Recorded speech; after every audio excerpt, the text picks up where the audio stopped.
വളരെയധികം അഭിമാനത്തോടെയും ഒരല്പം അഹങ്കാരത്തോടെയും നമ്മൾ ഇന്ന് പരിചയപ്പെടുന്ന ഒരു വ്യക്തിയാണ് എസ് ഐ കുട്ടിയമ്മ.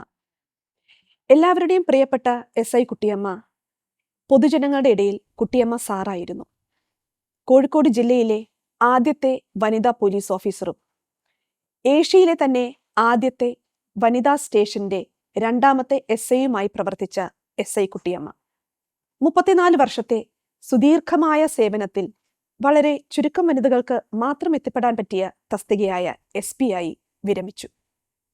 അനീതിക്കെതിരെ പ്രവർത്തിക്കുന്നവരുടെ പേടി സ്വപ്നമായിരുന്ന എസ് ഐ കുട്ടിയമ്മ, എന്നാൽ സ്ത്രീ സുരക്ഷയുടെ അവസാന വാക്കായിരുന്ന എസ് ഐ കുട്ടിയമ്മ, ഈ മഹത് വ്യക്തിയെ ഞാൻ സ്നേഹത്തോടെ സ്വാഗതം ചെയ്യുന്നു. Police, POLICE, police. പോലീസിൻ്റെ ഒരു ഡെഫിനിഷൻ പറഞ്ഞാൽ P polite, PO obedience, L loyalty, I endurance, C courage, E Ephesians. ഇത്രയും വേർഡ്സിൻ്റെ കൂടിച്ചേർന്ന ഒരു രൂപമാണ് പോലീസ്. ഇത് പോലീസ് എന്ന പേരും പോലീസിൻ്റെ ഈ ഭാഷയും എല്ലാം നമ്മുടെ സായിപ്പന്മാരുടെ കാലത്തുള്ളതാണ്. അപ്പം അവരാണ് പോലീസ് എന്നുള്ള വാക്കും പോലീസിനെ പറ്റിയുള്ള എല്ലാ കാര്യങ്ങളും ഫോം ചെയ്യുന്നത് സായിപ്പന്മാരുടെ കാലത്താണ്. പക്ഷേ വനിതാ പോലീസ് സ്റ്റേഷൻ വന്നത് ഈ 73 ഒക്ടോബർ 27. അതിൻ്റെ മുന്നേ ആദ്യമായിട്ട് തിരുവനന്തപുരത്ത് 1930 വനിതകൾ പോലീസ് ഉണ്ടായിരുന്നു. അന്ന് AR ക്യാമ്പിലായിരുന്നു, ദാറ്റ് മീൻസ് ആംഡ് റിസർവ് ക്യാമ്പിലായിരുന്നു അന്ന് വനിതാ പോലീസ് ഉണ്ടായിരുന്നത്. അന്നത്തെ അവരുടെ ഡ്രസ്സ് ഷോർട്ട്സും ഷർട്ടും ഒക്കെ ആയിട്ടാണ് അന്നുണ്ടായിരുന്നത്. ഞാൻ സർവീസിൽ ചേർന്നത് 66 ആസ് എ കോൺസ്റ്റബിൾ. അന്ന് ഡയറക്റ്റ് സെലക്ഷൻ ഉണ്ടായിരുന്നില്ല. ഈ കഴിഞ്ഞ 2 വർഷം ആയി പോലീസിൽ ഡയറക്റ്റ് എസ്ഐസിനെ വനിതകൾ ഡയറക്റ്റായിട്ട് SIമാരെ എടുത്തത് ഇപ്പോഴീ അടുത്ത കാലത്താണ്. അതുവരെയും കോൺസ്റ്റബിളായിട്ട് ചേർന്നതിന് ശേഷം പിന്നെ ഡിപ്പാർട്ട്മെൻറ്റ് ടെസ്റ്റുകൾ നടത്തി പാസ്സാകുന്നതിനനുസരിച്ച് വേക്കൻസിക്ക് അനുസരിച്ച് ചെയ്തുകൊണ്ടിരുന്നു. ആദ്യ സമയത്ത് ഞങ്ങളിവിടെ 10 പേരുണ്ടായിരുന്നു പോലീസിൽ ചേരാൻ. 3000-ലധികം ആൾക്കാർ അന്നുണ്ടായിരുന്നു. അപ്പോൾ എൻ്റെ വീട് കണ്ണൂർ ഡിസ്ട്രിക്റ്റിൽ വള്ളിത്തോട് എന്ന് പറയുന്ന സ്ഥലത്താണ്, അച്ഛൻ്റെ വീടിൻ്റെ ഒക്കെ അടുത്താണ്. അപ്പം അവിടുന്ന് കിട്ടുന്നെങ്കിൽ കിട്ടിക്കോട്ടെ, ഇല്ലേ വേണ്ട, കിട്ടിയില്ലെങ്കിലും എനിക്ക് വലിയ കുഴപ്പമൊന്നുമില്ല എന്നുള്ള നിലയിൽ വന്നതാണ് ഞാൻ. കാരണം സ്പോർട്സിലൊക്കെ എനിക്ക് നല്ല താല്പര്യം ഉണ്ടായിരുന്നു. അപ്പോൾ എല്ലാവരും പറഞ്ഞു മോള് പോയി നോക്കെന്ന് പറഞ്ഞു. അങ്ങനെ ഞാൻ പോലീസിൽ ചേരാൻ വന്നത്. ഞാനും എൻ്റെ മദറും കൂടെയാണ് വന്നത്. അപ്പോൾ ഇത്രയും ജനക്കൂട്ടം കണ്ടപ്പം വാസ്തവം പറഞ്ഞാൽ ഞാൻ അമ്പരന്ന് പോയി. കാരണം ഞാൻ കണ്ടിട്ടില്ല. നമ്മുടെ അവിടെ ചെറിയൊരു സ്ഥലം, അവിടെയുള്ള ഒരു പരിചയങ്ങൾ ഇരിട്ടി, വള്ളിത്തോട് ഇതൊക്കെ മാത്രമേ പരിചയമുള്ളൂ. വേറെ സ്ഥലമൊന്നും എനിക്ക് പരിചയമില്ല അന്ന്. അപ്പോൾ വന്നു കഴിഞ്ഞ് അന്നേരം പിന്നെ നമ്മുടെ ബുക്കുകൾ, സർട്ടിഫിക്കറ്റുകൾ നോക്കി, പിന്നെ സ്പോർട്സിൻ്റെ സർട്ടിഫിക്കറ്റുകളൊക്കെ നോക്കി നമ്മൾ കുറച്ച് ഓടിക്കുകയും ചാടിക്കുകയും ഒക്കെ ചെയ്തു. എംപ്ലോയ്മെൻറ്റിൽ നിന്ന് തന്നെ കുറേ പേരെ റിജക്റ്റ് ചെയ്തു. 5 അടിയിൽ താഴെയുള്ളവരെ എല്ലാം എംപ്ലോയ്മെൻറ്റിൽ നിന്ന് തട്ടി. അതിൻ്റെ ശേഷം നിന്നവർ തന്നെ 12,000-ലധികം പേരുണ്ട്. അപ്പോൾ ഈ 12,000-ലധികം പേരുടെ SP, ഒരു അസിസ്റ്റൻ്റ് കമ്മീഷണർ, പിന്നെ കണ്ണൂർക്കാരനൊരു വിജയൻ എന്ന് പറഞ്ഞൊരു SP ആയിരുന്നു. പിന്നെ അവരൊരു ബോർഡുണ്ട്. ആ ബോർഡാണ് ഈ സെലക്ഷന് വേണ്ടിയിട്ട് ഇരിക്കുന്നത് ഒരു ഗ്രൗണ്ടിൽ. അപ്പം അത് കഴിഞ്ഞ് ഓരോരുത്തരെ സർട്ടിഫിക്കറ്റുമായിട്ട് ഓരോരുത്തരെ വിളിച്ചു. എല്ലാം നോക്കിക്കഴിഞ്ഞ് അതിൽ ഇത്രയും പേരിൽ നിന്ന് ഒരു 10-12 പേരോട് മുന്നോട്ട് കയറി നിൽക്കാൻ പറഞ്ഞു. മുന്നോട്ട് നിന്നു. അത് കഴിഞ്ഞ് പിന്നെ ഇത് നിങ്ങൾ എല്ലാവരും വീട്ടിൽ പോയിക്കോളി, എന്തെങ്കിലും വിവരം നിങ്ങളെ അറിയിക്കും, അന്നേരം വന്നാൽ മതി എന്ന് പറഞ്ഞ് നമ്മളെ വിട്ടു. ഒരു 2 ആഴ്ച കഴിഞ്ഞപ്പോൾ വെരിഫിക്കേഷന് പോലെ അന്ന് നമ്മൾ ഏതാ പാർട്ടി, എന്താണ്, നമ്മളെ പറ്റിയുള്ള വെറബ്സൊക്കെ അറിയാൻ വേണ്ടിയിട്ട് പോലീസ് വെരിഫിക്കേഷൻ വിട്ടു. അപ്പം ഒരു ബാഡ് റിമാർക്സ് നമ്മുടെ പേരിലില്ലാത്തതിൻ്റെ പേരിൽ നമുക്ക് സെലക്ഷന് പോകാനായിട്ട് കടലാസ് വന്നു. തിരുവനന്തപുരത്താണ് ട്രെയിനിങ്, ഇത്ര സമയത്ത് ഇവിടെ എത്തണം, ട്രെയിനിങ്ങിന് പോകണം. അങ്ങനെ വന്നു. അന്ന് 6 മാസത്തെ ട്രെയിനിങ്ങാണ്. ആ ട്രെയിനിങ്ങിൽ രാവിലെ പി ടി എന്ന് പറഞ്ഞാൽ ഒരു 10-12 സൈസ് എക്സസൈസ് ഉണ്ട്. പിന്നെ അത് കഴിഞ്ഞ് പെരേഡ്, അത് കഴിഞ്ഞ് ലോ ക്ലാസ്, പിന്നെ ലോ ക്ലാസ് കഴിഞ്ഞ് പിന്നെ 4 മണിക്ക് പെരേഡുണ്ട്. അത് കഴിഞ്ഞ് ലാത്തി ഡ്രില്ല്, തോക്കിൻ്റെ ഗണ്ണിൻ്റെ എല്ലാ കാര്യങ്ങളും, ഇങ്ങനെ ഓരോരോ ക്ലാസ്സുകളായിട്ടാണ്. അങ്ങനെ 6 മാസത്തെയാണ് നമുക്ക്. ഇപ്പോൾ 9 മാസമാണ് ട്രെയിനിങ്. അന്ന് 6 മാസമേ നമുക്ക് ട്രെയിനിങ് ഉണ്ടായിരുന്നുള്ളൂ. ട്രെയിനിങ് കഴിഞ്ഞ് നമ്മൾ കാലിക്കറ്റിൽ നേരെ വന്നു. പക്ഷെ അന്നത്തെ സാഹചര്യത്തിൽ വനിതാ പോലീസ് എന്ന് പറഞ്ഞാൽ എല്ലാവർക്കും ഒരു കാഴ്ച വസ്തു പോലെയാണ്. കാരണം നമ്മുടെ പാൻറ്റും ഷർട്ടുമാണ് ഡ്രസ്സുണ്ട്, പിന്നെ സാരിയും ബ്ലൗസും ഉണ്ട്. അപ്പം സമരത്തിനൊക്കെ പോകുമ്പോൾ നമ്മൾ സാധാരണ പാൻറ്റ് ഷർട്ട് ഉപയോഗിക്കും. കാരണം അല്ലെങ്കിൽ സമരക്കാർ പെണ്ണുങ്ങൾ സാരിയൊക്കെ പിടിച്ച് വലിച്ചു പറിക്കും. അതുകൊണ്ട് പാൻറ്റ് ഷർട്ട് നമ്മൾ ഉപയോഗിക്കുകയുള്ളൂ. പെരേഡിനൊക്കെ പാൻറ്റ് ഷർട്ടും, പി ടിക്ക് സാരിയും ബ്ലൗസും അങ്ങനെ ആണ്. ഇങ്ങനെ ഒരു പിന്നെ 66 സെലക്ഷൻ കഴിഞ്ഞു. പിന്നെ അങ്ങനെ ചുരുങ്ങിയ വർഷങ്ങളങ്ങ് നീണ്ടുപോയി. അപ്പം അന്നത്തെ ഇവിടെ DIG സൈമൺ മാഞ്ഞൂരാൻ എന്നുണ്ട് ഒരാളാണ്.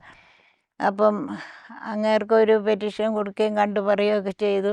അന്നേരം സൈമൺ മാഞ്ഞൂരാൻ സാറിനെ അറിയുന്ന ഒരാളുണ്ടായിരുന്നു, എൻ്റെ വക്കച്ചൻ്റെ ഫ്രണ്ടായിരുന്നു. പുള്ളിയോട് പറഞ്ഞ് നമ്മുടെ ഇവിടെയുള്ളവർക്ക് തന്നെ പ്രൊമോഷൻ കൊടുക്കണം എന്നുള്ളതിനെ പറ്റി. അപ്പം സൈമൺ മാഞ്ഞൂരാൻ സാറും KJ ജോസഫ് എന്ന് പറഞ്ഞൊരു, ഇപ്പോൾ കണ്ണൂരുണ്ട്, ഒരു ആശ്രമമൊക്കെ നടത്തുന്ന പോലെ പുള്ളി നടത്തുന്നുണ്ട്. DGP ആയിട്ട് റിട്ടയർ ചെയ്ത ആളത്ത്, ഒരു പരിയാരം ഹോസ്പിറ്റലിൻ്റെ അടുത്തായിട്ടാണ്. ആ പുള്ളിയും കൂടെ ഇവിടെയുള്ള പാസ്സായ ഞങ്ങൾ 2 പേർക്ക് ഹെഡ് കോൺസ്റ്റബിളായിട്ട് പ്രൊമോഷൻ തന്നേരം. ഈ 10 പേരിൽ ഞാൻ ശരിക്കും പറഞ്ഞാൽ അന്ന് എടുത്തത് 2 നായേഴ്സ്, 2 ക്രിസ്ത്യൻസ്, അങ്ങനെ 2 പേരെ. അപ്പം 2 നായന്മാരെ ആദ്യം എടുത്തപ്പം അവർക്കാണ് 2 പേർക്ക് നമ്പർ സീനിയോറിറ്റി അത് വന്നു. 3ാമത് ഞാൻ. അപ്പം 4ാമത് വേറൊരു കുഞ്ഞാനി എന്ന് പറഞ്ഞു. അങ്ങനെ പിന്നെ ഈ സമയത്ത് ഇത്രയും പേരിൽ നിന്ന് ഈ 10 പേര് പ്രൊമോഷൻ ടെസ്റ്റിന് അറ്റൻഡ് ചെയ്തതിൽ ഫസ്റ്റ് എനിക്കാണ്, 2ലും പാസ്സായത്. അങ്ങനെയാണ് ഈ 10 പേരിൽ ഞാൻ സീനിയറായി വരുന്നത്. അങ്ങനെയാണ്. അത് കഴിഞ്ഞ് ഞാൻ സീനിയറായി വന്നു. പത്മിനിയമ്മ മാഡം ആയിരുന്നു അന്നത്തെ 10 പേര് ഞങ്ങളെ ഡ്യൂട്ടിക്ക് ഓരോ സ്ഥലത്തോട്ട് ഇങ്ങനെ അയക്കും. സ്റ്റേഷനായി കഴിഞ്ഞപ്പം ആദ്യം നമുക്ക് ചാർജിങ് പിന്നെ ഇതില്ല. കുറച്ച് ദിവസം പ്രാക്ടീസിനായിട്ട് മറ്റ് സ്റ്റേഷനിൽ നിന്ന് SIമാരെയൊക്കെ പിന്നെ നമുക്ക് വന്ന് ക്ലാസ് എടുത്ത് തന്നു, കേസ് ചാർജ് ചെയ്യേണ്ട എല്ലാ കാര്യത്തെപ്പറ്റിയൊക്കെ. അത് കഴിഞ്ഞ് നമ്മൾ കേസ് ചാർജ് ചെയ്യാൻ തുടങ്ങി. സാധാരണ പോലെ ഈ പിന്നെ പെട്രോളിങ്ങിന് പോകും. നൈറ്റ് പെട്രോൾ പോകുമ്പം ഏതെങ്കിലും ഓരോ ജൂറിസ്ഡിക്ഷനിലുള്ള മെന്നെ കൂടെ കൂട്ടിക്കൊണ്ട് പോകും. പിന്നെ ഞങ്ങൾ തന്നെ പോവും. പിന്നെ അപ്പോൾ ഈ റേഡിയോയിൽ നിന്ന് പിടിച്ചുകൊണ്ട് വരുന്ന പെണ്ണുങ്ങളെയൊക്കെ നമ്മുടെ സ്റ്റേഷനിലാണ് സൂക്ഷിക്കുക. വനിതകളെ എല്ലാം നമ്മുടെ സ്റ്റേഷനിൽ, മെന്നിനെയൊക്കെ മെന്നിൻ്റെ സ്റ്റേഷനിൽ അങ്ങനെയാണ് സൂക്ഷിക്കുക. അപ്പോൾ ആദ്യം ഒക്കെ ഞാൻ വിചാരിച്ചു ഈ പെണ്ണുങ്ങൾ എന്തിനാണ് ഇതിന് പോകുന്നത്, വേറെ എന്തൊക്കെ ജോലികൾ ചെയ്യാനുണ്ട്. അപ്പോൾ ആ സമയത്തൊക്കെ ഈ വരുന്ന പെണ്ണുങ്ങൾക്കൊക്കെ ഞാൻ ശരിക്കും അടി കൊടുക്കും. കാരണം വേറെ എന്തൊക്കെ തൊഴിൽ ചെയ്ത് ജീവിക്കുക, ഈ പ്രോസ്റ്റിറ്റ്യൂഷൻ പരിപാടിക്ക് പോയിട്ടല്ലേ ഈ റെഡി ചെയ്ത് പിടിക്കാൻ പോകുന്നു. അപ്പം അങ്ങനെ കുറേ അടിക്കും. പിന്നെ ഇങ്ങനെ കുറച്ച് ഒരു 5-6 മാസം കഴിഞ്ഞപ്പോൾ ഞാൻ ഓരോരുത്തരോടും വിളിച്ച് എൻക്വയറി ചെയ്തു. കാരണം നിങ്ങളെന്താ ഇങ്ങനെ വരാൻ കാര്യം, കൊല്ലത്തുനിന്ന്, ഇടുക്കിയിൽ നിന്ന്, പിന്നെ എല്ലാ ഡിസ്ട്രിക്റ്റിൽ നിന്നും ഇവിടെ വരുന്നുണ്ട്, പെണ്ണുങ്ങൾ വരുന്നുണ്ട്. അത് അന്വേഷിച്ച് കഴിഞ്ഞപ്പോൾ എനിക്ക് മനസ്സിലായി. കാരണം എന്താണെന്ന് ചോദിച്ചാൽ അവരൊക്കെ 100-ൽ 99% വഞ്ചിക്കപ്പെട്ട് വരിക. കാരണം ഒരു വീടിൻ്റെ അടുത്ത് ഞാൻ കല്യാണം കഴിച്ചോളാമെന്ന് പറഞ്ഞ് സ്നേഹത്തിലായി. അവരെ കൂട്ടിക്കൊണ്ടുവന്ന് ഒരാഴ്ച അവർ ഒന്നിച്ച് താമസിച്ചതിൻ്റെ ശേഷം ഇവിടെ ഉള്ള ബ്രോക്കർമാർക്ക് ഈ പെണ്ണുങ്ങളെ അങ്ങ് വിൽക്കും. ഒരാഴ്ച കഴിഞ്ഞാൽ വീട്ടിലോട്ടൊട്ട് തിരിച്ച് കയറ്റാനും പറ്റില്ല, അങ്ങനെ എടുക്കുകയില്ല, വീട്ടുകാർ സ്വീകരിക്കുകയില്ല. ഇങ്ങനെ പ്രശ്നം എനിക്ക് മനസ്സിലായി കഴിഞ്ഞപ്പം ഞാൻ ഇത് ഫസ്റ്റ് ഒഫൻഡർ ആണെങ്കിൽ ഞാൻ ഇപ്പം ഞങ്ങളുടെ സ്റ്റേഷൻ്റെ ചാർജിൽ ഒരു DYSPക്കും കൂടെ ചെറിയ ചാർജുണ്ട്. എന്ത് കാര്യം ഉണ്ടെങ്കിലും പുള്ളിയോട് ആലോചിച്ചിട്ടാണ് തീരുമാനിക്കുക. അപ്പം ആദ്യമായിട്ട് വരുന്നവരാണെങ്കിൽ പിന്നെ എല്ലാ കാര്യവും ചോദിച്ച് മനസ്സിലാക്കി വെച്ചിട്ട് ഞാൻ സാധാരണ അവരെ ആരും അറിയാതെ DYSPയോട് ഞാൻ പറയും, ഇങ്ങനെ ഇവർ ഫസ്റ്റ് ഒഫൻഡറാണ്, അതുകൊണ്ട് ഇവിടെ നിന്ന് കഴിഞ്ഞാൽ അവർ കുറ്റവാളിയായിത്തീരും, അവരെ ജാമ്യത്തിലെടുക്കാനൊക്കെ ധാരാളം ആൾക്കാരുണ്ടാവും, പിന്നെ അവർ മോശമായി പോവുള്ളൂ, ഇവരെ വീട്ടിൽ കൊണ്ടാക്കാം എന്ന് പറയും.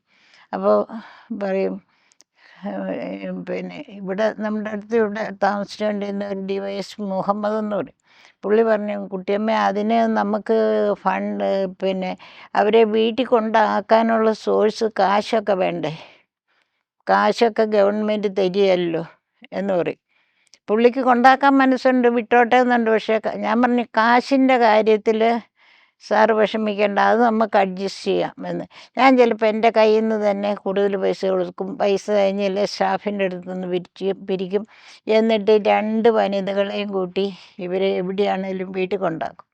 എന്നിട്ട് ഞാൻ പറയും, അമ്മയോട് പറയണം പ്രത്യേകിച്ച് ഒന്ന് എന്തെങ്കിലും ബുദ്ധിമുട്ടുണ്ടെങ്കിൽ ഒന്ന് ചെക്കപ്പിനൊക്കെ ആസ്പത്രിയിൽ കൊണ്ടുപോകണമെന്ന്. അപ്പനൊന്നും കേൾക്കാതെ അമ്മയോടൊക്കെ കാര്യം പറഞ്ഞ് മനസ്സിലാക്കണം. ഇവർ മോശമായിട്ട് പിടിച്ചതാണെന്നുള്ളത് നിങ്ങൾ വീട്ടിൽ പറയണ്ട, വീട്ടുകാരെടുക്കുകയില്ല.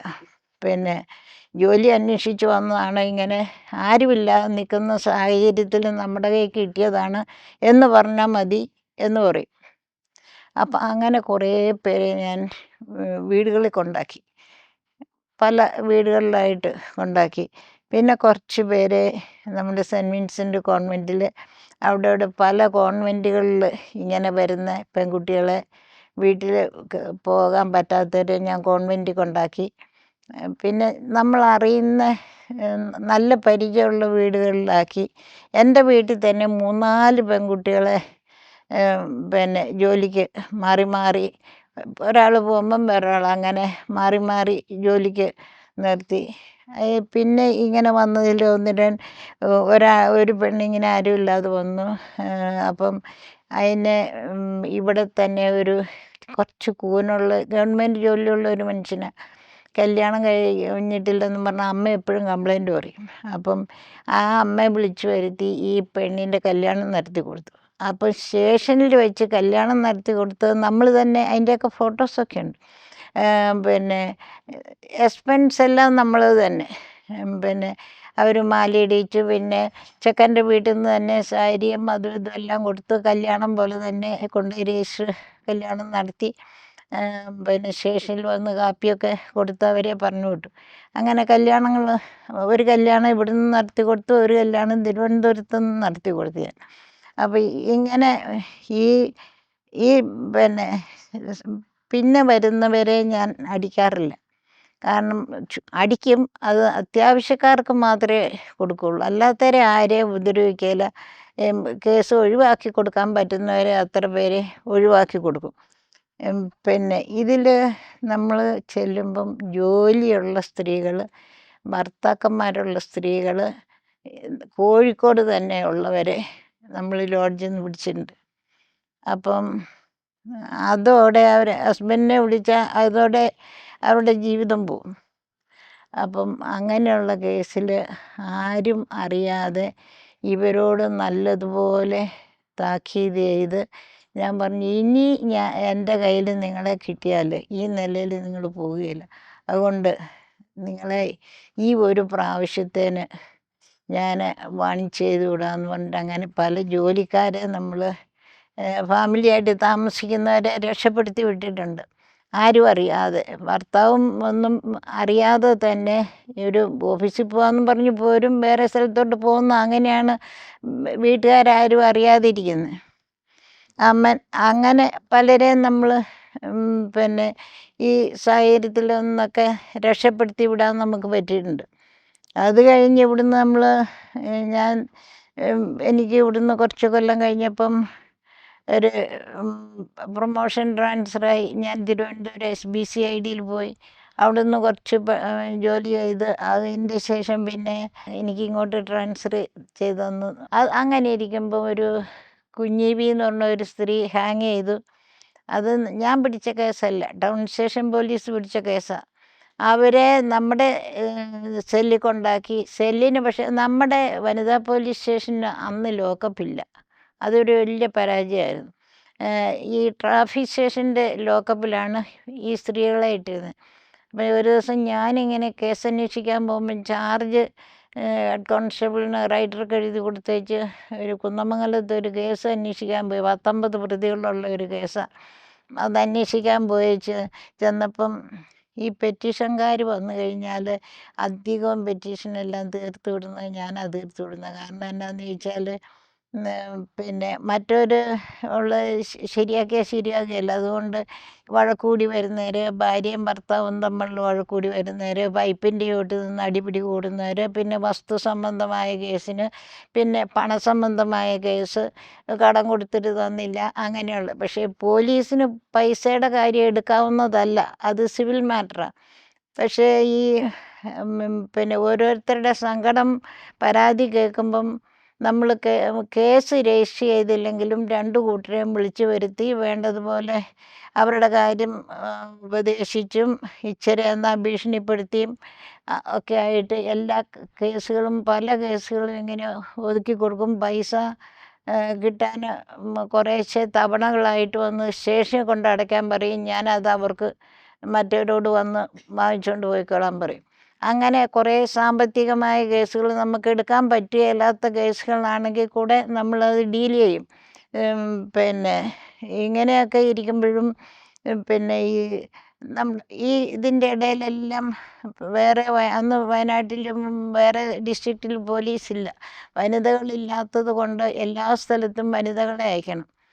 അപ്പോൾ ഇങ്ങനെ ഈ 19 പ്രതികളുള്ള ഒരു കേസ് അന്വേഷിച്ച് വന്നു കഴിഞ്ഞപ്പം 3-4 സ്ഥലത്തേക്ക് വനിതകളെ അയക്കണം. അപ്പം ഞാൻ DYSPയോട് ഏതൊക്കെ അയക്കണം, എത്ര പേരെ അയക്കണം എന്നുള്ളതിനെ പറ്റി ഇങ്ങനെ സംസാരിച്ചുകൊണ്ട് നിൽക്കുമ്പോൾ ഉണ്ട് സ്റ്റേഷനിലൊരു ലേഡി വന്ന് പറഞ്ഞു, കുഞ്ഞീബി തൂങ്ങി നിൽക്കുന്നു എന്ന്. അപ്പം ഞാനാണെങ്കിൽ കേസ് അന്വേഷിച്ച് വന്ന് 4 മണിക്ക് വല്ല വിശേഷമുണ്ടോ എന്ന് ചോദിച്ചു. ഒന്നും വിശേഷമില്ലെന്ന് പറഞ്ഞു. ഞാൻ GD ചാർജ് കേൾക്കുകയും ചെയ്തു. പക്ഷെ ആ സമയത്ത് കുഞ്ഞീബി ലോക്കപ്പിൽ തൂങ്ങി നിൽക്കുക, മരിച്ചു. അപ്പം അതിൻ്റെ കംപ്ലീറ്റ് റെസ്പോൺസിബിലിറ്റി വന്നത് എനിക്കാണ്. ഈ ഹാങ്ങിങ്ങിൻ്റെ നോക്കാതെ ചാർജ് എടുത്തത് കൊണ്ടാണ്.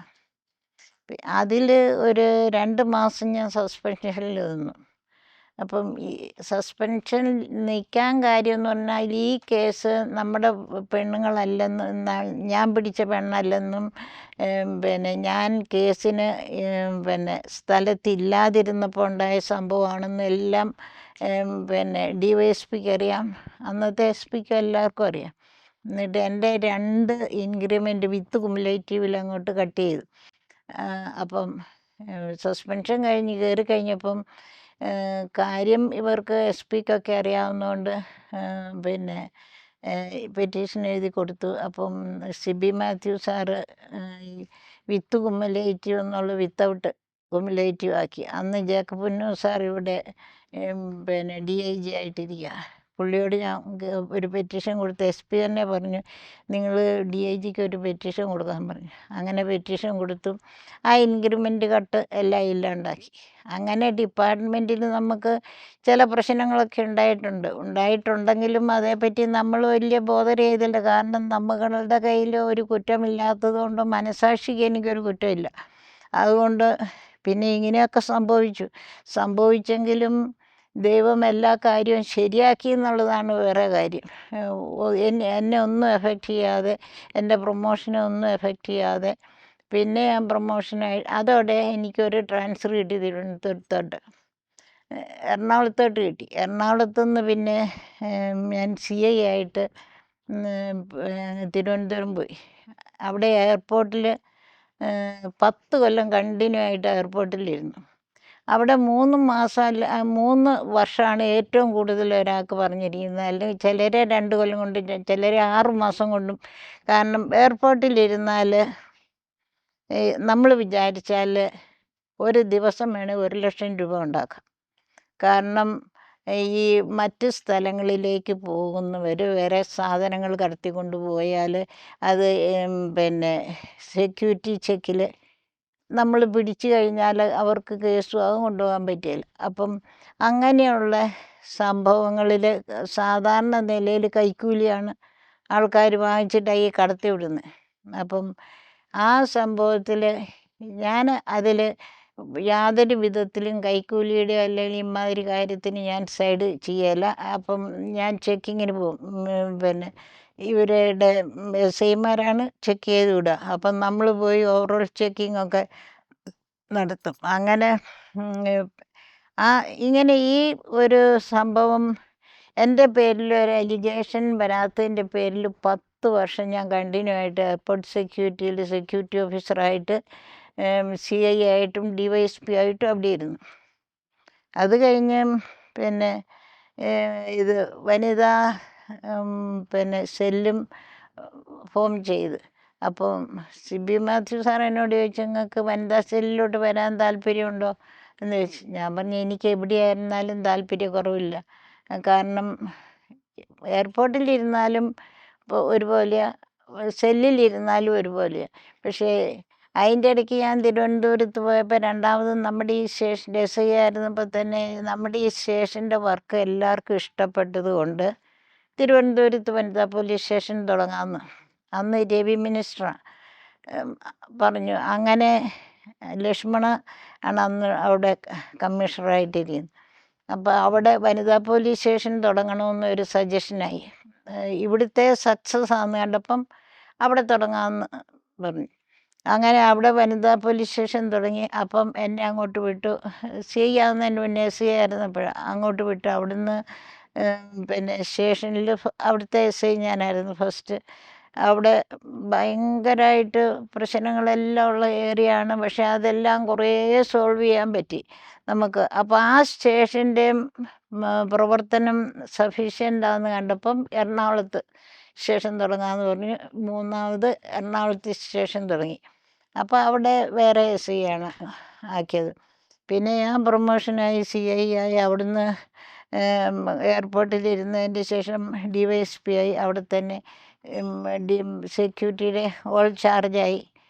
അപ്പം അങ്ങനെ ഇരുന്നപ്പം ഈ വനിതാ സെല്ലിലോട്ട് പോകാമെന്ന് പറഞ്ഞു. ഞാൻ പറഞ്ഞു പോകാം. അങ്ങനെ വനിതാ സെല്ലിലോട്ട് പോയി കഴിഞ്ഞപ്പം അവിടെയും ഫാമിലി ഇഷ്യൂസ് ധാരാളം വരും സെല്ലിൽ. അത് ഒക്കെ ഡീൽ ചെയ്ത് നമ്മൾ പിന്നെ ശരിയായ നിലയിൽ സോൾവ് ചെയ്ത് വന്നതുകൊണ്ട് എല്ലാ ഒഫീഷ്യൽസിനും നല്ല അഭിപ്രായമാണ്. അപ്പോൾ എനിക്ക് ട്രാൻസ്ഫർ കിട്ടേണ്ട തിരക്കിന് ഞാൻ DGP കയറി കണ്ട് പറയും, എൻ്റെ മക്കളും ഹസ്ബൻഡും ഒക്കെ അവിടെയാണ്, കോഴിക്കോടാണ്, എനിക്ക് ട്രാൻസ്ഫർ കാരണം ഞാൻ ഇത്ര വർഷമായി ഇവിടെ. പറഞ്ഞു കുട്ടികളെ ഇവിടെ കൊണ്ടുവരും, നമുക്കിവിടെ ചേർക്കാം, ഇവിടെ നിങ്ങൾ പറയുന്ന സ്കൂളിൽ ചേർത്ത് തരാം ഞാൻ പറഞ്ഞു സാറേ അവിടെ ഹസ്ബൻഡിന് ബിസിനസ്, അതുകൊണ്ട് എനിക്ക് അങ്ങോട്ട് തന്നെ പോകണം. ഞാൻ ആരോടും ഒരു അനീതിയായിട്ടൊരു കാര്യം പറയാനോ ചെയ്യാനോ പോവുകയില്ല. നമ്മളെക്കൊണ്ട് കഴിയുന്ന സഹായം എവിടെയാണേലും ചെയ്തു കൊടുക്കും. അവിടുന്ന് ഒരു കല്യാണമൊക്കെ നടത്തി കൊടുത്തു. അത് സംഭവം പിന്നെ ഒരു പ്രായമായി ഒരു പിന്നെ അത് കല്യാണം കഴിക്കാമെന്നും പറഞ്ഞ് സ്നേഹിച്ചിട്ട് പ്രഗ്നൻ്റായി. അപ്പം ആ കുട്ടിയെ പിന്നെ അവന് വേണ്ട. അങ്ങനെ ആയപ്പോൾ ഞാൻ 2 കൂട്ടരെയും വിളിച്ച് ഞാൻ കുറേ ഉപദേശിച്ച്. ഞാൻ ചോദിച്ചു, നിൻ്റെ പെങ്ങളാണ് ഇത്, നിനക്ക് സഹിക്കാൻ പറ്റുമോ ഇങ്ങനെയൊക്കെ സംഭവം ഉണ്ടായാൽ? അങ്ങനെ 2-3 ദിവസം അവനെ അവൻ്റെ ആൾക്കാരെ, ഒരു പാർട്ടി ആൾക്കാരെയും കൊണ്ടൊക്കെ വന്നു, പാർട്ടിക്കാരെ കൂട്ടി വന്ന സ്റ്റേഷനിൽ. ഞാൻ അവരോട് പറഞ്ഞു, നിങ്ങളുടെ മകളാണെങ്കിൽ ഇങ്ങനെ സംഭവിച്ചാൽ നിങ്ങൾ എന്ത് ചെയ്യും? അത് അവരോട് കർശനമായിട്ടുള്ള കാര്യമായിട്ട് പറഞ്ഞ് മനസ്സിലാക്കി കൊടുത്തപ്പം അവരെല്ലാവരും എന്ന് പറഞ്ഞ പോലെ നേരെ ഇവനെതിരായിട്ട് തിരിഞ്ഞു, കല്യാണം കഴിക്കണമെന്നുള്ള നിലയിൽ ആയി. അപ്പം ഈ സംഭവം ഉണ്ടായപ്പം ഞാൻ അന്ന് LMS ഹോസ്റ്റലിലാണ്. അവിടെ ഒരു ദാനാബായി എന്ന് പറഞ്ഞ CSI മജിസ്ട്രേറ്റാണ്. പക്ഷെ പുള്ളി നല്ല ആള് നല്ല സ്പിരിച്വലാണ്. ഞങ്ങളെന്നും വൈകുന്നേരം രാത്രി കഴിഞ്ഞാൽ പ്രയറുണ്ട് അവിടെ പൊതുവെ. പിന്നെ 8 മണി കഴിഞ്ഞ് ഞങ്ങൾ ഒരു പ്രയർ ഗ്രൂപ്പ് അവിടെ തുടങ്ങി. പിന്നെ ചിലപ്പം 12, 1 മണി, 1:30 മണി വരെ ഇരുന്ന് പ്രാർത്ഥിക്കും. എന്ത് വിഷയം സ്റ്റേഷനിലുണ്ടെങ്കിലും ആ കാര്യം വെച്ച് പ്രാർത്ഥിക്കും.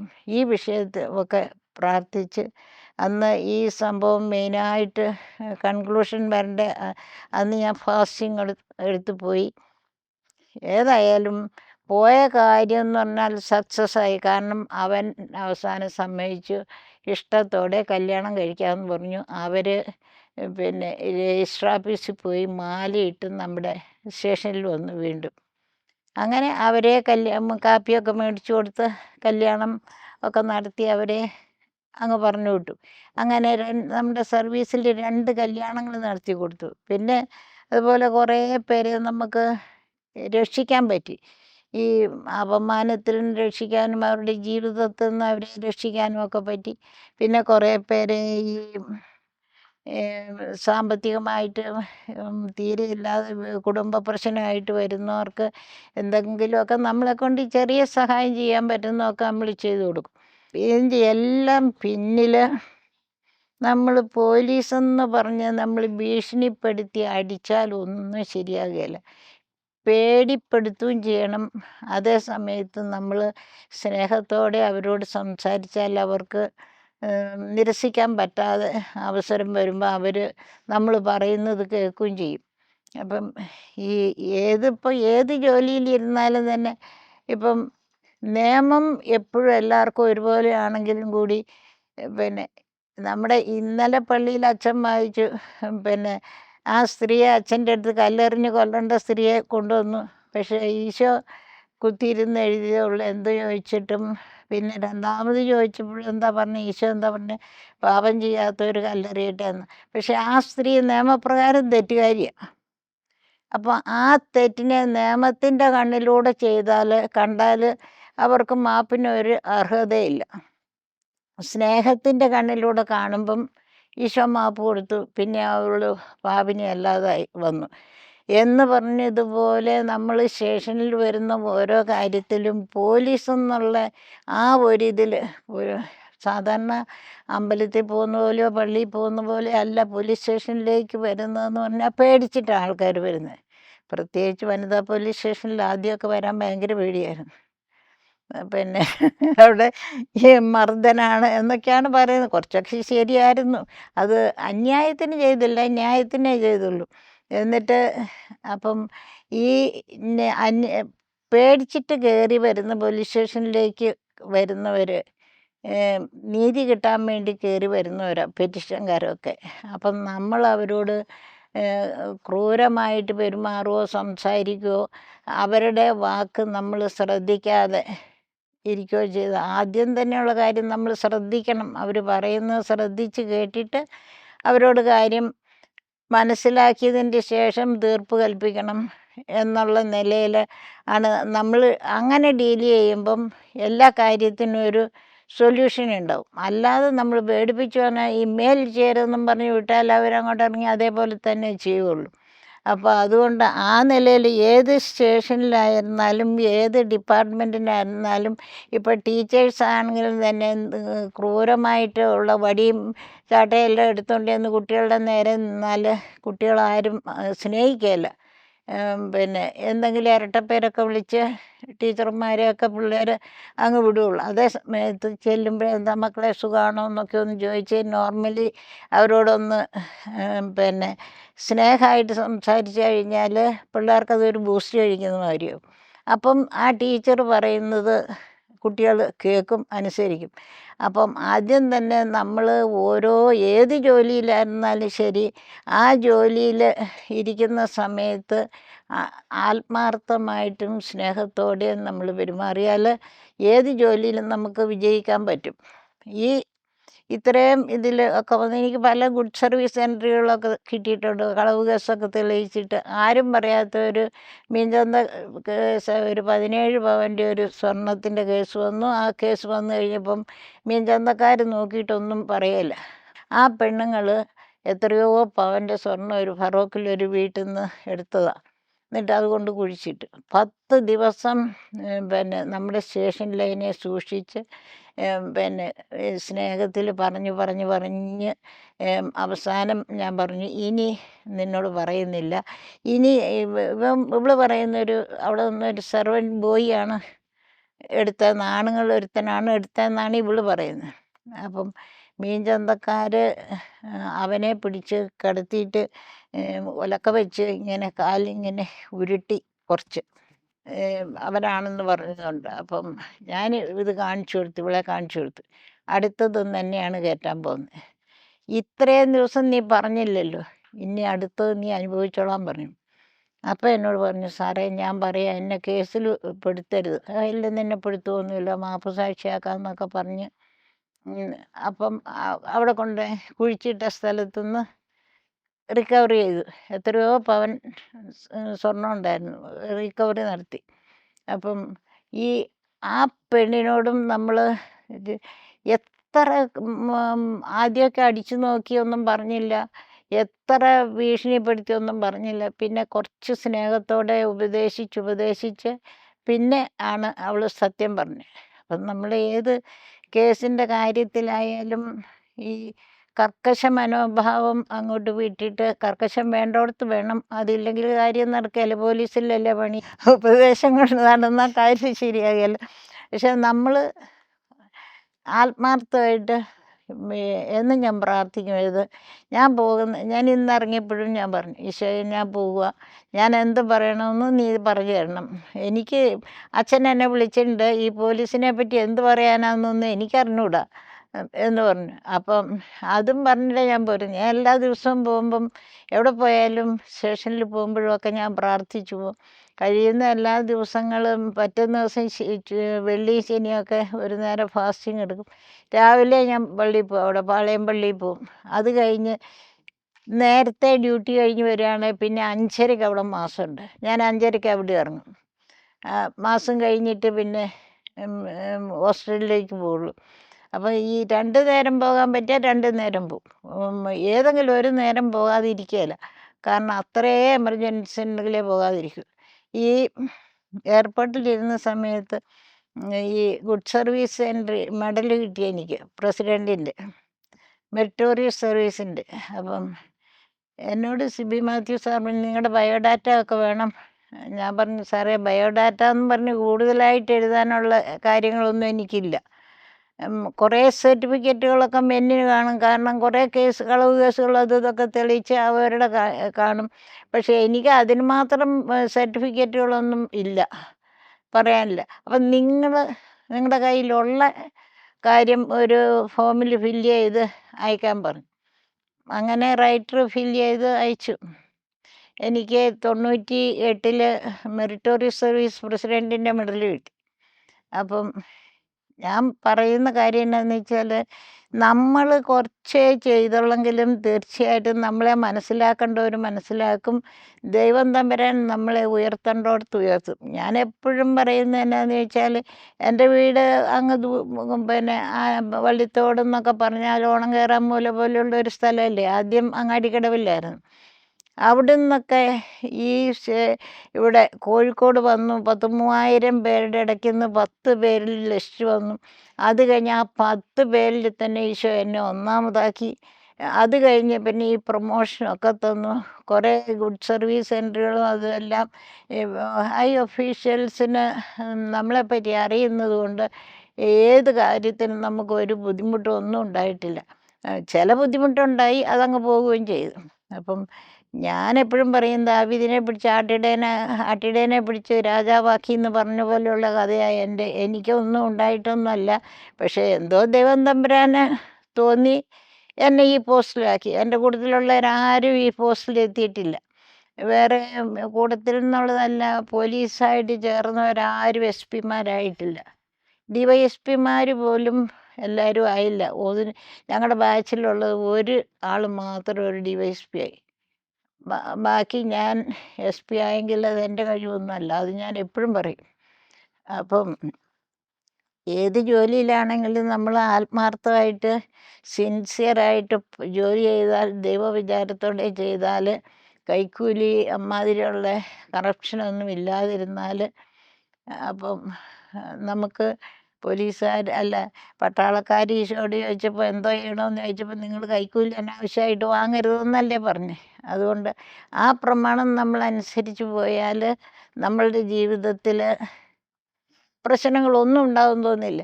അച്ഛനറിയാമല്ലോ, എൻ്റെ എനിക്കൊരു മോനും ഒരു മോളും ഉള്ളത്. മോനെ പഠിച്ചുകൊണ്ടിരുന്നപ്പോഴൊക്കെ മഹാവികൃതിയായിരുന്നു. ഞാൻ മാസം മാസം കോളേജിൽ ചെല്ലും, പ്രിൻസിപ്പാളിനെ കാണും. അപ്പോൾ എന്നോട് പറയും, സിസ്റ്ററെ, പിന്നെ അതുകൊണ്ട് അവനെ നല്ല കുട്ടിയാണ്, അവന് ആരെ കണ്ടാലും ഇങ്ങനെ ആട്ടുംകുട്ടിയെ പോലെ നിൽക്കും, അതുകൊണ്ട് നല്ല കുട്ടിയാണ്, ഒരു കുഴപ്പമില്ല, അവൻ ശരിയായിക്കോളും. ഞാനിവിടെ ഉപവാസവും പ്രാർത്ഥനയും പരീക്ഷയ്ക്ക് ഒന്ന് പാസ്സാകാൻ വേണ്ടി ട്യൂഷനും ഉണ്ടാക്കും. ട്യൂഷൻ നടത്തി ഒരാഴ്ച പോകും, പിന്നെ പോവുകയില്ല. പിന്നെ വീട്ടിൽ സാറിനെയും ടീച്ചറെയും ഇരുത്തി ട്യൂഷൻ കൊടുത്തു. അങ്ങനെയാണ് പുള്ളിയെ ഒന്ന് പാസ്സാക്കിയെടുത്തത്, ഡിഗ്രി കഴിഞ്ഞത്. അത് കഴിഞ്ഞ് പിന്നെ MBA എടുത്തു. പിന്നെ ഇപ്പം ആ ഒരു ഇതുമില്ല. ഇപ്പം എങ്ങനെയാണ് ആ കംപ്ലീറ്റ് സ്വഭാവമേ മാറി. ഇപ്പം സ്വന്തമായിട്ടൊരു BSc നഴ്സിംഗ് കോളേജ് ബാംഗ്ലൂർ തുടങ്ങി. ലണ്ടനിലൊരു ബിസിനസ്സും ഉണ്ട്. വൈഫും നേഴ്സാണ്, വൈഫും ലണ്ടനിൽ. അപ്പം ഇവിടെയായിരുന്നു. പിള്ളേരിപ്പം ബാംഗ്ലൂർ പഠിക്കുന്നു. പിന്നെയുള്ള മോളാണ് മിഞ്ചു, അവൾ +2 പഠിപ്പിക്കുക. അവളുടെ ഹസ്ബൻഡ് എക്സ്പോർട്ട് ഇമ്പോർട്ട് ബിസിനസ് അവിടെ കൊച്ചി ഐലൻഡിൽ. അപ്പോൾ ഈ 2 പിള്ളേരുടെ കാര്യവും, പിന്നെ എനിക്ക് എൻ്റെ മക്കൾ പട്ടിണി കിടക്കുമല്ലോ എന്നൊരു വിചാരത്തിൻ്റെ കാര്യമില്ല. ഞാൻ പറയുന്നത്, കുട്ടികൾക്ക് യാതൊരു കാരണവശാലും, ഞാൻ ബിനുവിനോട് പറഞ്ഞിട്ടും മൊബൈലും വാങ്ങിക്കൊടുക്കരുത്. മകനോട് ഞാൻ പറഞ്ഞു, മകളോടും പറഞ്ഞു, മൊബൈൽ വാങ്ങിക്കൊടുക്കരുത്. 10 രൂപ ചോദിച്ചാൽ എന്തിനാണെന്ന് അറിഞ്ഞിട്ട് പൈസ കൊടുക്കണം. പിന്നെ പൈസ കൊടുത്തോ പിള്ളേർ മോശമാവും. സാധനം നിങ്ങൾ മേടിച്ചു കൊടുക്കണം, ആവശ്യത്തിന് കൊടുക്കണം. ഈ മൊബൈലിൻ്റെ കാര്യം ഒക്കെ വളരെ ശ്രദ്ധിക്കേണ്ടതാണ്. പണ്ട് കാലത്ത് മൊബൈലൊന്നും ഇല്ലല്ലോ. ഈ പിള്ളേരൊക്കെ സ്കൂളിൽ പോയി കഴിഞ്ഞാൽ ഞാൻ മെല്ലെ അവരുടെ ബുക്സും ബാഗും ഒക്കെ ഒന്ന് ചെക്ക് ചെയ്യും. കാരണം അന്ന് കടലാസിലുള്ള ലെറ്ററുകളല്ലേ, അതുകൊണ്ട് എന്തെങ്കിലും അങ്ങനെ സംഭവം ഉണ്ടോ എന്ന് അറിയാൻ വേണ്ടിയിട്ട് ചെക്ക് ചെയ്യും. അത് എന്തെങ്കിലും അങ്ങനെ ഒരു ലെറ്റർ ഇതുവരെ കിട്ടിയിട്ടില്ല. അങ്ങനെ ഈ എല്ലാ പ്രാവശ്യവും ഞാൻ ചെക്ക് ചെയ്യുമായിരുന്നു. ഇത് മാസം മാസം ഈ പിള്ളേരെ കോളേജിൽ പോയി അന്വേഷിക്കും. മിഞ്ചുവിൻ്റെ കാര്യത്തിൽ അത്ര വേണ്ടി വന്നിട്ടില്ല, പക്ഷെ ബിനുവിൻ്റെ കാര്യത്തിൽ ഞാൻ പോവുമായിരുന്നു. അപ്പം നമ്മൾ മാതാപിതാക്കൾ പിള്ളേരുടെ കാര്യത്തിൽ ഒന്ന് കോളേജിലാണെങ്കിലും എവിടെയാണെങ്കിലും പോയി ഒരു അന്വേഷണം നല്ലതാണ്. ഇടയ്ക്കിടയ്ക്ക് ഒരു സർപ്രൈസ് വിസിറ്റ് കൊള്ളാം. പിന്നെ മൊബൈലിൻ്റെ കാര്യത്തിൽ അവർ കാണാതെ മൊബൈൽ വെച്ച് പോയാൽ നമ്മളെടുത്തൊന്ന് ഓൺ ചെയ്തൊക്കെ അതിൻ്റെ പരിപാടികൾ എന്തൊക്കെയാണെന്നൊന്നും നോക്കുന്നതും ഒക്കെ നല്ലതാണ്. രാഷ്ട്രീയം ഭയങ്കര അതിപ്രസരമുണ്ട്. ഏത് കാലത്തും പണ്ടും രാഷ്ട്രീയമുണ്ട്. രാഷ്ട്രീയം ഉണ്ടെങ്കിലും നമ്മൾ രാഷ്ട്രീയക്കാർ 2 കൂട്ടർ വന്നാലും ഞാൻ ആദ്യം A to Z കാര്യം അവരെ പറഞ്ഞ് മനസ്സിലാക്കി കൊടുക്കും. ആർക്ക് പ്രതിക്ക് സൈഡായിട്ട് വരുന്നവരായിരിക്കുമല്ലോ അധികം രാഷ്ട്രീയക്കാർ.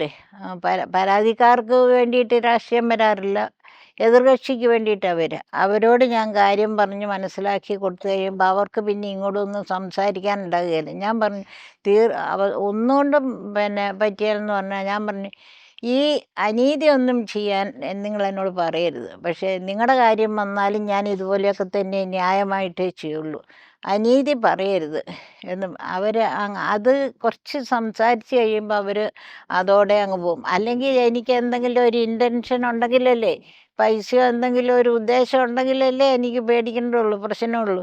ഞാൻ പൈസ മേടിക്കാറില്ല. അപ്പം പൈസ മേടിക്കാത്തത് കൊണ്ട് എനിക്കൊട്ടും ഒരു കുറവും വന്നിട്ടുമില്ല, അന്നുമില്ല, ഇന്നുമില്ല. രാഷ്ട്രീയത്തിൻ്റെ പുറകെ പോയാൽ നമുക്ക് സത്യത്തെ മറച്ചു വെച്ച് വല്ലതും ചെയ്യേണ്ടി വരും കോളേജുകളിൽ. പക്ഷേ കോളേജുകളിലെ രാഷ്ട്രീയമൊന്നും അത്ര അതിപ്രസരമുള്ള സമയമല്ലത്. അന്ന് ഈ പിന്നെ സ്റ്റുഡൻസ് ഒന്നും ഇങ്ങനെ ഒരു അക്രമാസക്തമായ സ്റ്റുഡൻസ് അല്ല. എല്ലാ കോളേജുകളിലും ഇപ്പം കേൾക്കുന്ന സംഭവങ്ങളും അടി ഇടി കൊലപാതകം ഇതൊക്കെയല്ലേ. അന്ന് അങ്ങനത്തെ ഒരു പ്രശ്നവും ഇല്ലല്ലോ. ഇല്ല, അന്ന് അതിപ്രസരമൊന്നും ഇല്ല, കുട്ടികളിൽ ഒട്ടുമില്ല. പിന്നെ കേസിൻ്റെ കാര്യത്തിൽ വരുമ്പോൾ രാഷ്ട്രീയക്കാരെന്തെങ്കിലും ഇടപെടും എന്നുള്ളതല്ലാതെ പഠിക്കുന്ന പിള്ളേരിലൂടെ ഒന്നും അവർ പ്രവർത്തിച്ചിരുന്നില്ല. ഇന്നെല്ലാം പിള്ളേരെ മുന്നിൽ നിർത്തിയാണ് ഇന്നിപ്പം ചെയ്യുന്നത്. വനിതകളോട് പറയാനുള്ളത് പിന്നെ ഏത് ജോലിയും നമുക്ക് ചെയ്യാം. അത് ആണുങ്ങൾ ചെയ്യുന്ന ജോലിയാണെന്ന് ഒന്ന് ഇന്ന് ജോലിയുടെ കാര്യത്തിൽ അങ്ങനെ ഒരു വ്യത്യാസമില്ല, ഡ്രസ്സിൻ്റെ കാര്യത്തിലും ഒരു വ്യത്യാസമില്ല. ഏത് ജോലിയും ചെയ്യാം. പക്ഷേ നമ്മളെ തന്നെ പ്രൊട്ടക്റ്റ് ചെയ്തുകൊണ്ട് മറ്റുള്ളവർക്ക് നന്മ വരുത്തത്തക്ക വിധത്തിലുള്ള പ്രവർത്തനമായിരിക്കണം നമ്മൾ ഏത് ജോലിയിലിരുന്നാലും ചെയ്യേണ്ട കാര്യം. അത്രയേ ഉള്ളൂ. അല്ലാണ്ട് സ്ത്രീകൾക്ക് മുന്നോട്ട് വരണം, സ്ത്രീകൾ മുന്നോട്ട് വരണം എന്നുള്ളത് തന്നെയാണ് ഞാനും പറയുക. കാരണം എന്നാന്ന് വെച്ചാൽ പണ്ട് കാലത്തുള്ളവർ കുറേ അടിമത്തം പോലെ ജീവിച്ചവരായിരിക്കും.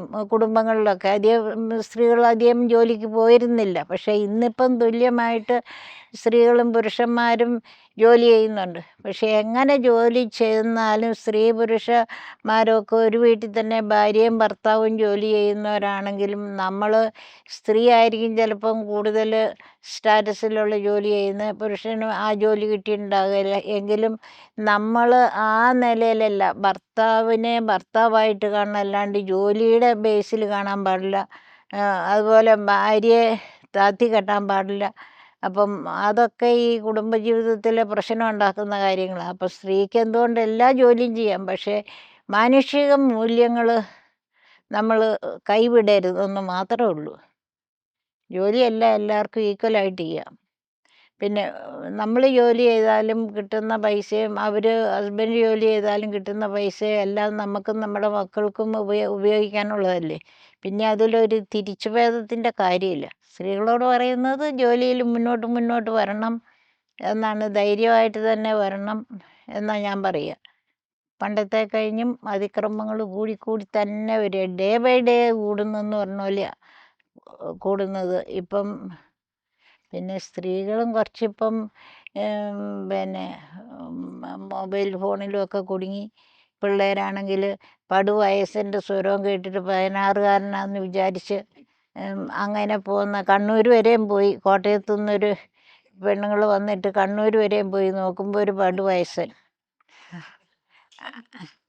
അങ്ങനത്തെ ഈ ഒറ്റപ്പെട്ട കാര്യങ്ങളൊക്കെ ഉണ്ട്. പക്ഷേ അത് ഈ പെൺകുട്ടികളെ നമ്മൾ അമ്മമാർ പ്രത്യേകം ഒന്ന് ശ്രദ്ധിക്കണമെന്ന് പറഞ്ഞാൽ അവരോട് സ്നേഹമായിട്ട് ചോദിച്ചാൽ എല്ലാ കാര്യങ്ങളും അവർ അമ്മമാരോട് പറഞ്ഞു തരും. പിന്നെ ഈ അച്ഛന്മാർ പറയുന്ന പോലെ നിവൃത്തിയുണ്ടെങ്കിൽ എല്ലാവരും ഒന്ന് 10 മിനിറ്റ് സമയമെങ്കിലും രാത്രി ഭക്ഷണത്തിൻ്റെ ശേഷം എല്ലാവരും കൂടി ഇരുന്നൊന്ന് ഷെയറിങ് നടത്തിയാൽ പറയാനുള്ളത് കുട്ടികളും പറയും, നമുക്ക് പറയാനുള്ളത് സ്നേഹത്തോടെ അവരോടും പറഞ്ഞാൽ അവർ കേൾക്കും എന്നുള്ളതാണ്. അല്ലാണ്ട് ഇപ്പോഴും ഇതൊന്നും ഇല്ലാത്ത കുടുംബങ്ങളിൽ വഴക്കുള്ള വീട്ടിലെ ഈ ബ്രോക്കൺ ഫാമിലീസ് എന്നാണ് ഈ ക്രിമിനൽസ് വരുന്നത് മുഴുവൻ. നല്ല കുടുംബത്തിൽ നിന്ന് അപൂർവേ വരുള്ളൂ.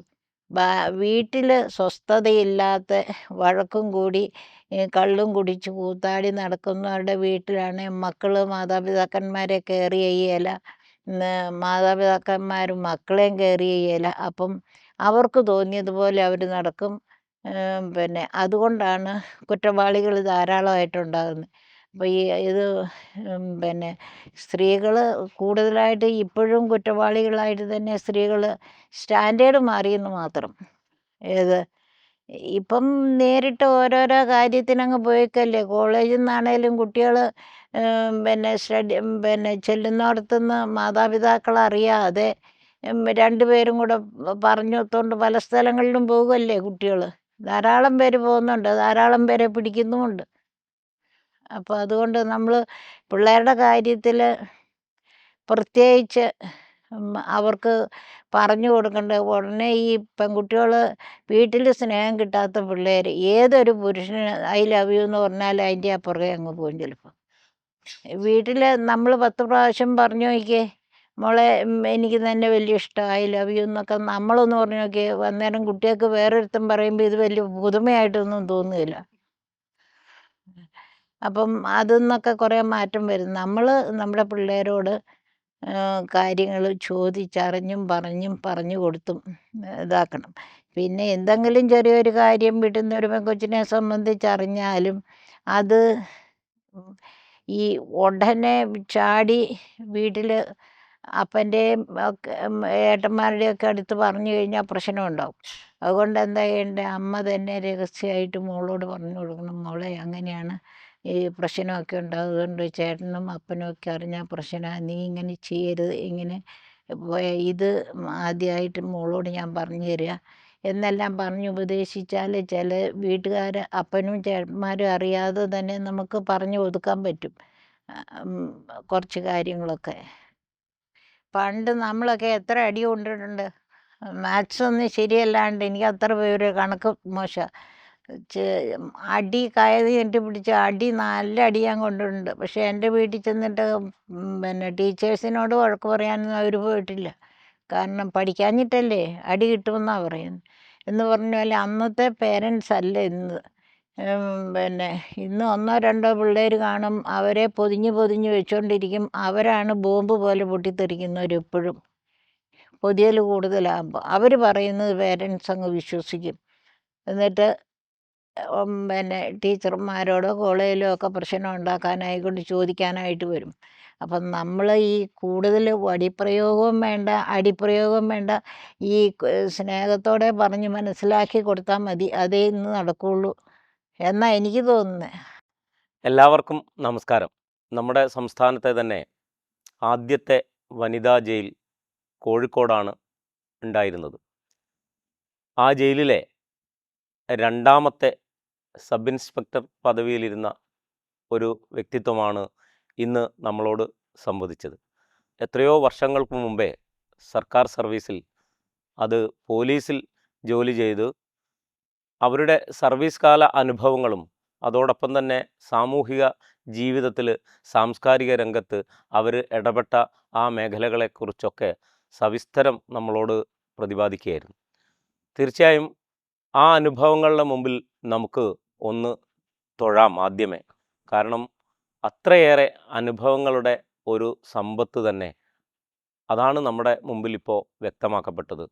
തീർച്ചയായും എത്രയോ കുടുംബങ്ങൾ, അനാഥമായി പോകുമായിരുന്ന കുടുംബങ്ങൾ, നശിച്ചു പോകുമായിരുന്ന സ്ത്രീത്വങ്ങൾ, ഇവരെയൊക്കെ സമൂഹത്തിൻ്റെ മുഖ്യധാരയിലേക്കും ജീവിതത്തിലേക്കും തിരിച്ചു കൊണ്ടുവന്ന ഒരു പോലീസ് സബ് ഇൻസ്പെക്ടർ. ആ സാധാരണ ഒരു കോൺസ്റ്റബിൾ തുടങ്ങി SP-യിൽ അവസാനിച്ച അവരുടെ ഔദ്യോഗിക ജീവിതം അത് നമുക്കെല്ലാവർക്കും മാതൃകയാണ്. ഏത് സർവീസ് രംഗത്തുള്ള ആളുകളും പാലിക്കേണ്ട ഒരു പ്രധാനപ്പെട്ട കാര്യം എന്നുള്ള നിലയിൽ സ്നേഹത്തോടെ, അത് കുറ്റവാളികളാവട്ടെ വിദ്യാർത്ഥികളാവട്ടെ ആരുമാവട്ടെ, അവരോട് സ്നേഹത്തോടു കൂടി പെരുമാറിക്കഴിഞ്ഞാൽ അവർ എല്ലാ നീച കർമ്മങ്ങളിൽ നിന്നും അല്ലെങ്കിൽ ജീവിതത്തിൽ നിന്ന് വഴിമാറിപ്പോയേക്കാവുന്ന സാഹചര്യങ്ങളിൽ നിന്നും അവർ ജീവിതത്തിലേക്ക് തിരിച്ചു വരും എന്നുള്ളതിൻ്റെ തെളിവുകളാണ് നമ്മുടെ പ്രിയപ്പെട്ട കുട്ടിയമ്മ മാഡത്തിൻ്റെ ജീവിതം, അവരുടെ സർവീസ് ജീവിതം നമ്മളെ പഠിപ്പിക്കുന്നത്. തീർച്ചയായും ഇത്രയും സമയം നമ്മളോട് സംവദിക്കുകയും ഇതുപോലുള്ള അനുഭവങ്ങൾ നമുക്കായി പകർന്നു തരികയും ചെയ്ത പ്രിയപ്പെട്ട കുട്ടിയമ്മ മാഡത്തിന് ഹൃദയം നിറഞ്ഞ നന്ദിയും കടപ്പാടും അറിയിക്കുകയാണ്.